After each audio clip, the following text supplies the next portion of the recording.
Isang magandang gabi mga kasama. So ngayon po ang ating paksang pag-uusapan ay kung paano gumawa ng isang lokalisadong module batay sa MELCs or Most Essential Learning Competency.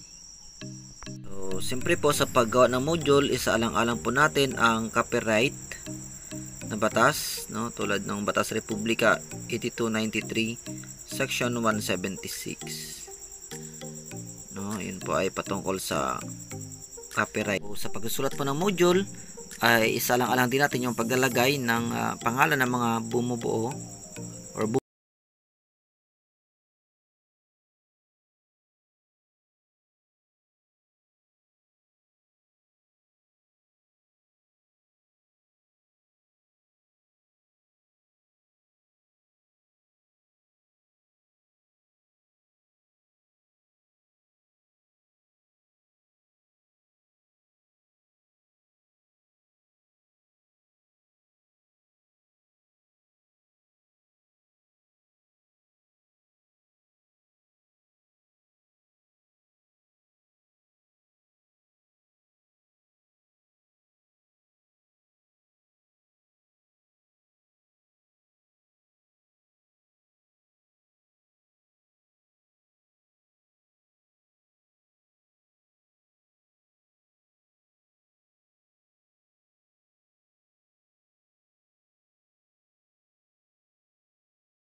gawain at panuto, maalala mo pa kaya, no? Ito po yung mga localize po namin na pook turismo sa lungsod ng Puerto Princesa. So magbibigay sila ng ilang impormasyon. Sa bahaging tuklasin po ay naglagay ako ng mga pook turismo po na bago pa lang natuklasan sa aming lugar, tulad ng Ilog Pader sa Barangay Inagawan Sab, tsaka po yung Yamang Bukid. So yan po yung mga tourist destination po sa aming lugar. Po niyan ay meron niyang pamprosesong tanong na nagsasabi kung paano mo ilalarawan ang ilog, ganoon din yung Yamang Bukid.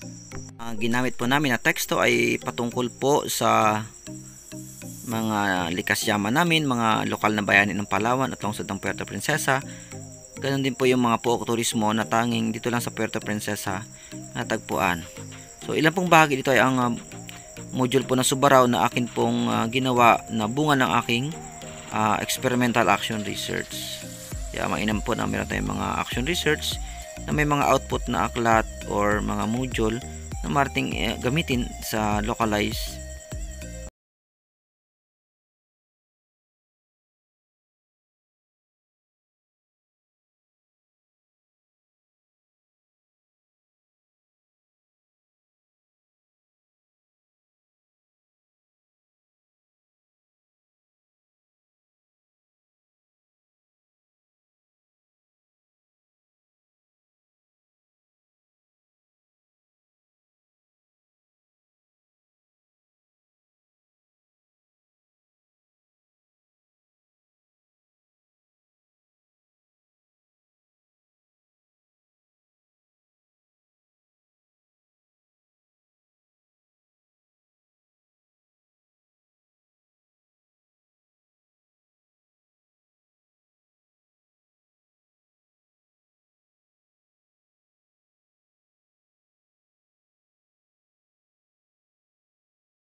palaman ng module.